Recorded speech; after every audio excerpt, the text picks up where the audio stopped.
New information about the boat captain accused in a deadly human smuggling operation. What court documents reveal about the passengers on the boat that capsized off Point Loma. Plus, why a North County Teachers Association is pushing to recall a school board member who only filled the seat weeks ago.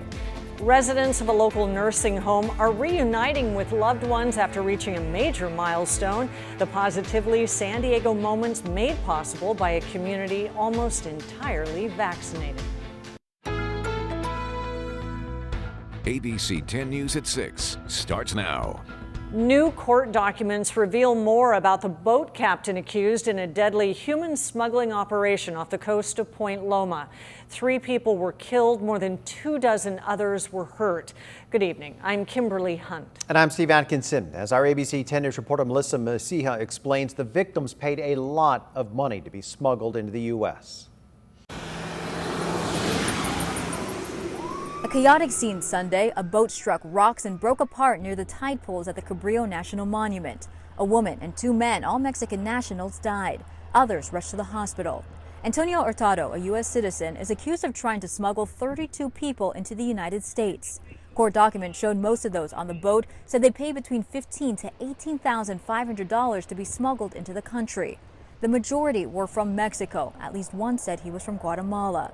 According to the Department of Homeland Security, there were nearly 1,500 known migrant deaths near the U.S.-Mexico border between fiscal year 2015 and 2019. The report shows 66 deaths were water-related in 2019. The smugglers really just don't care about the people they're exploiting. All they care about is lining their own pocket for profit. According to the Border Patrol, the agency documented a record 309 maritime smuggling events in fiscal year 2020. Hurtado, also charged with assaulting an agent, accused of deliberately hitting a Border Patrol agent in the head with his knee. Melissa Messiha, ABC 10 News. According to court documents, at least one person on that boat is still in critical condition in the hospital and has yet to be interviewed by law enforcement. As San Diego County makes progress on COVID vaccinations and lowering our case rate, there is a new concern. The county has recorded its first case of the India variant of the virus. That variant is suspected of causing the case numbers that are overwhelming India right now. A woman in her 20s was infected. She had no prior medical conditions and was hospitalized in April. Tonight at 7, we're going in depth on what makes the India variant similar to and different from the other variants we've seen. The county's 14-day rolling average for positive cases is still falling, now less than 1.5%. There were more than 200 new cases reported today, but that still only accounts for just over 1% of all of the tests that were given yesterday. The county also reported 3 more deaths from the virus. A California appeals court has upheld Governor Gavin Newsom's use of emergency powers during the pandemic. The decision overturns a lower court's ruling that Newsom had gone too far in his use of legislative power. The governor issued several orders under the California Emergency Services Act. Those included halting evictions, suspending school deadlines, and allowing businesses more time to pay taxes. And one of the major pharmacies just made it easier for people to get their COVID vaccines. CVS says it's now accepting walk-ins, no appointment needed. The pharmacy chain is offering walk-in vaccines at more than 1,000 locations across California. You can find more vaccine resources as well as links to where you can make an appointment if you want one with the ABC 10 News app. You find that for free in the App Store. Controversy is brewing in the San Dieguito Union High School District. The Teachers Association is gathering signatures, that is, to try and recall a newly appointed board member.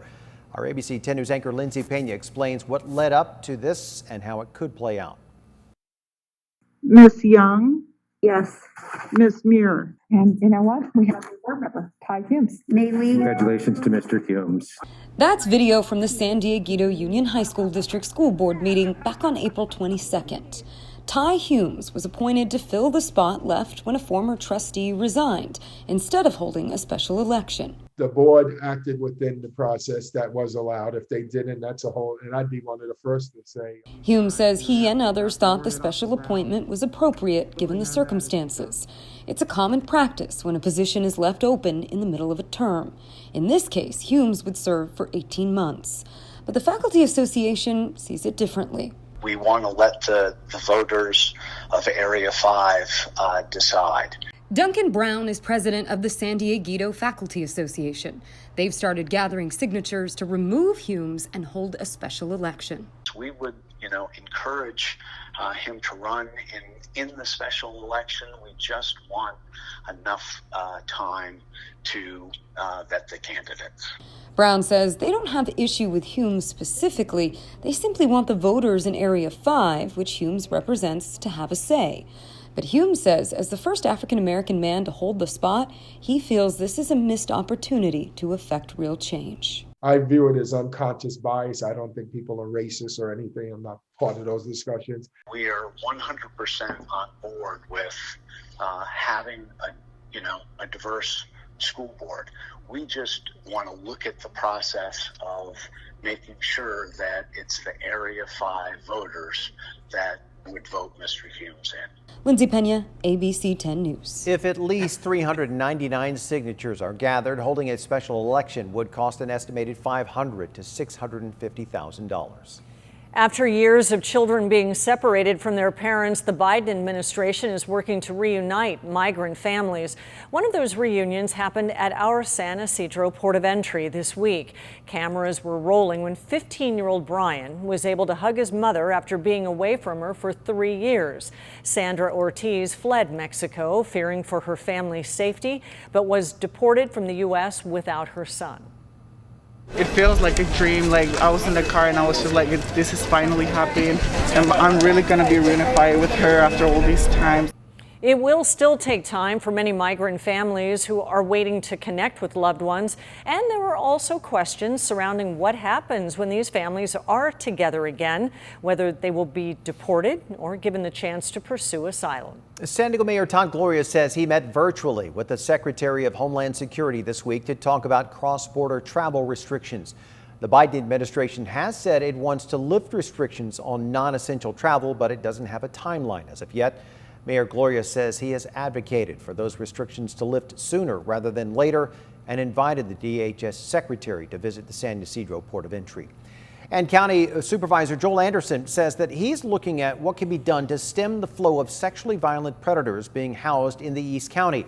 This week, the Board of Supervisors approved a measure to look at the specific actions that can be taken. Anderson, who represents everything from eastern San Diego to the county line, says his team looked into this process. And here's what they found. Anderson says the placement process lacks transparency and doesn't offer adequate public notification.